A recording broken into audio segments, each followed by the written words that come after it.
We did a video with the taser once. We did what's inside a taser, but we couldn't call it a taser because taser is a very specific brand where they like shoot the things out at you and they will take like your what video down.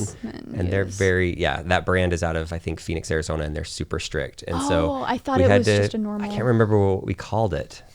Maybe we did call it taser. I think on the video at first. You did We were super nervous though, because another YouTuber friend that I know, he got sued by them for saying taser when it wasn't an actual taser brand they were using. He got sued. Yeah, he had to change a bunch of stuff for it. So. Oh my gosh! Have you guys ever encountered anything scary like that, like getting sued or?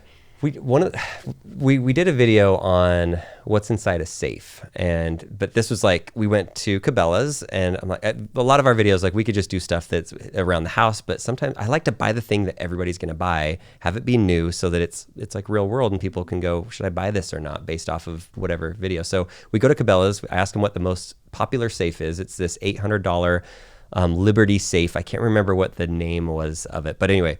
The Pro Vault, that's what it was. Pro Vault by Liberty Safe. And so we get this safe, and we did this as a collaboration with another YouTuber channel called Studio C. They're like actors, comedians. It's like Saturday Night Live, but in Utah. Oh. Studio C. Yeah. They're super funny. Do they have different branches, or is it just them? They broke off different now, series? and now Okay. they have a new one called... It's called JK Studios. So you have original right. Studio C cast left to make JK Studios. Yeah, but they're both, they're the ones that did the most viral video that they have is when the guys pretend like he's a soccer goalie and he gets kicked in the face by the soccer ball and he keeps blocking it over and over and his face is bloody, and it was like one of the most viral videos of a few years ago. Have it's you hilarious. ever seen that? I might have, then, but so it wasn't real. I'm assuming. It looks so real, but it wasn't. They did a volleyball one since, and he's like, they keep hitting it at him. Yes, I've seen the volleyball one. They made that. That's them. Oh my gosh. So it's just these guys, super nice, but they're like even skinnier than me, like skinny and not muscles, not muscular like I'm not either. And we get this safe and we put it in the backyard and we lock it up and we don't have the code, and we're like, all right, we're gonna see what's inside the safe, see if we can actually get into it. And we're thinking this is gonna be like 8 hours that it's gonna take us to film this thing. We take an angle grinder, just go right across it, make this little square, open it up. There's like sheetrock inside. We push it out and we're in the safe. What? We're literally in right now? Are you kidding me? That is it. That's all that it was. And I'm like, okay, that was the side of the wall. I'm like, that was a little too easy. Wow. And so we're like, that's not good. That company doesn't like to see that. So I'm like, let's try it a different way. Let's push it over. So we push it over. We get these giant yellow crowbars, and it takes us a little longer. It's like 6 minutes, and we are able, the three of us that aren't that strong are able to prop open the door enough to break it open. And so it did really well. The videos like kind of took off. About a week into it, I got an email from like the owner of the company just saying, you need to take this down right now. You are exposing millions of people in the world you're teaching kids how to get guns out of a safe, and there's going to be a tragedy, and it's going to be all of your fault. I've talked to my put all that pressure on. Yeah, he's like, I've talked to BYU, which they're the school that owned the people that we collaborated with. They're like, their lawyers say that they can't do anything because the video's on your channel, but you must take it down. And I was like, if anything, I've had emails from people saying thank you for showing us that this safe is not the one for guns, maybe for documents, but we'll get a little safer one for our guns. Like, it's not my fault that it's easy to get into your safe. Yeah. I had no malicious intent in making the video about their safe. Oh my gosh. And one of the things I referenced in the email to him is the other time that somebody reached out to us. Have you ever seen the Lokai bracelets? It's from here in New York. It's like these little beads that they have, and they're on one side, it's like this beaded bracelet. Okay. About 5 years ago, it was really popular. Like all the celebrities were wearing it. On one side, it had a black bead, on the other side, it had a white bead. And the black bead had sand from the Dead Sea. The Dead Sea, so the lowest point in the world. And then the other side of it had to do something with your energy. Yeah, the other one had water from Mount Everest that they would inject in with like a syringe, and they'd have water from Mount Everest. So the whole point is like it's supposed to keep you balanced, and when you're at your lows to remember your highs, when you're at your highs remember your lows, to keep you balanced. And so all these athletes would wear them, celebrities. And so we bought a brand new pack for Christmas, 5 packs. We cut open every one, not one drop of water. And I'm like, where's my Mount Everest water in here? Way. And how did that go on for so long? And so the guy reaches out, and it was brand new out of the box. Like, this wasn't like on their website. In the video I show it, I'm like, on their website it says sometimes over time the water may go away or evaporate. But I'm like, this is right out of the box. They changed the FAQs within an hour of us publishing the video. I got an email from the founder of the company, this guy in New York, and I was scared. This was earlier on in our YouTube career. I'm like, oh no, what's this guy going to do to me? And he was like, hey, we saw your video and I'm so sorry there was no water in there. It must have evaporated. I'm going to our facilities in 2 weeks and we're going to review the whole process. I promise you we put water in every single one. But I'd also like to personally invite you and Lincoln out to New York to see our headquarters and to see how we run. Like, it was the nicest email. And then you disappear. and then we disappear. But we didn't, but I kind of referred to the Liberty Safe guy. I'm like, honestly, it makes me like, with these other guys, with Lokai, we got offered $50,000 to make a video for one of their competitors that wasn't as big, and they do sand from like all 7 continents or something in each one of the things. And they're like, hey, we want to do a video. We'll pay you $50,000. You can cut open and you'll see that there's actually sand, and you can do sampling testing on it to see that it came from that continent if you want. And it may sound crazy, but we turned it down because I was like, that CEO was so cool. He changed things. It goes a long way. He tried doing things for good, and we turned down $50,000 to cut open a bracelet, which is a lot of money. And with this Liberty Safe guy, after he threw that out there, I'm like, this makes me want to go like do videos on your competitors and show how they're better just because of That's what people don't realize, and how tight this community is too.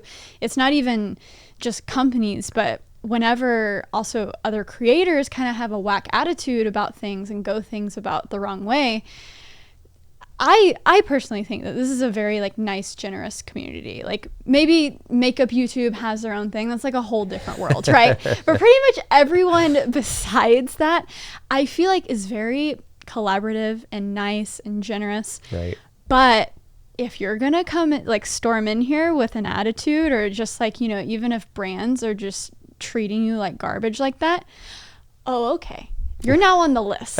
And let's see how that, you know, that's so interesting though. So did that ever resolve? Like, so he ended up, after we emailed a few times back and forth, then it kind of, he said, after I specifically told him about the Lokai thing, and I was just like, hey, we're not going to take it down. I don't think we did anything malicious. We had no intent of saying anything bad. If your safe would have been super tough to get into, we would have said that and we would have praised it. So anyway, he sent a nice email back, and we kind of left it at that. But if you want to hear one more story, I've got one more about it. It's kind of funny. So this one's one of my favorites. Have you ever seen, you don't have kids yet, but you probably have seen the Elf on the Shelf. Have you seen that before? Oh yes. Okay. So it's not that new. I mean, within like 10 years maybe. But I think it's these 2 sisters out of like North Carolina or somewhere wrote the book, and they came out with the Elf on the Shelf, and it became this thing. And I really want it. It's super fun. Kids think it's magical. Like, every night it disappears and it shows up somewhere else in the house. And so I really wanted to do a video on this, and Lincoln was still pretty little. And I'm like, hey, can we do what's inside an elf on the shelf? Because somebody's going to do it at some point. Might as well be us.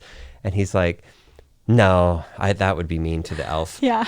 So I'm like, all right. So we wait another year, and I'm like, hey, Lincoln, do you want to do the elf on the shelf? Like, we could get a new one from the store that hasn't received a name yet and hasn't flown to the North Pole. That is a little traumatic, cutting open elf on the shelf. And he's like, yeah, let's do it, Dad. So we buy this elf, and I tried to make it really nice. But anyway, I cut it open with the razor blade. There's like little white BBs and all this stuff, and like stuff inside of it, some sand. And we just kind of made the video and talked about it. And then I went to make the thumbnail, and I usually just do a screenshot that's real from our video, so it's not like we're clickbaiting people as much. And I didn't realize that I stuck the thing right in its butt when I went to cut it. So it's like, oh, why did I start there? And that's where I cut. But anyway, we published that video, and we had a few things happen. It took off. Like, it was on the trending page. Yeah. It got like 3 or 4 million views in a day or two. And it was a fun video, and I think I was really good about it. I was like, this one doesn't have a name yet. It's still good. And then I got lots of emails from moms saying, you've ruined Christmas, and my kids can't watch your channel. It was a safe place where we'd let our kids watch anything on your channel. And now you and Dude Perfect were the only clean channels that we'd say, watch what you want. And now we can't do that because my 4-year-old came in crying and bawling that you killed an elf. So that was that. I felt bad about that. But then we got an email from at the same time, get it together, parents. Okay, it's a freaking stuffed. It is. I'm like, they believe in Santa. They'll be fine. You can tell them they are. You can figure something out. But so then I got an urgent email from the owner, like the sister that started the company, and she's like, "I need to talk to you now. What's your cell phone number?" I started this company, and she was so persistent, like every couple hours emailing me. And I looked it up. It was like hundreds of millions of dollars they've made. So it's a big business. But then, I talked to her on the phone, and she's like, "You're ruining Christmas. Like Christmas will never be the same." And I was like, well, when I grew up, there was no elf on the shelf, and Christmas was great. So I'm sorry. I didn't say anything bad about the elf. All we did is cut it open as an educational thing. You ruined Christmas, Dan. She's like, "You have to take it down. What can I do to have you take it down?" And it's just like this whole discussion. And anyway, we never took it down. And Still up to this day. It does well every Christmas. in December, it does pretty well. We still get a few emails every Christmas, but... Oh my gosh. And they're doing fine. They came out with I'm like a sure new they're line of good. elves. They're good. Like what they're talking about is protecting their bottom line, not Christmas. Right. I'm like, Let's is it Christmas be real. or is it the money? Yeah. I was like I was a freaking 4-year-old who, warning, if you're a kid who believes in certain things, Christmas, turn off this podcast. But I figured out that Santa Claus was fake very early on. It was probably like 3 or 4, because my mom was just like, oh my God. Because I went and I was like, Mom, I basically asked, I was like, are Jesus and Santa Claus like real? Like, are they friends? Are they buddies? Like, do they hang out?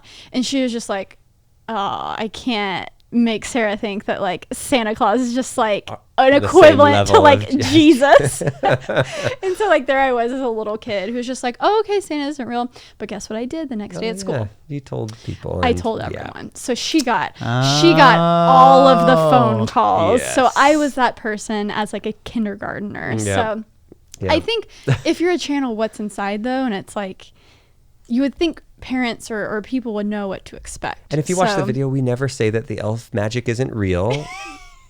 Maybe it's different. I think we even said like maybe it's different after the first night, and you give it a name and it flies off to the North Pole. Like I was very good about it. Yeah. But oh my gosh, we saw that is what's so inside funny. of it. Yeah.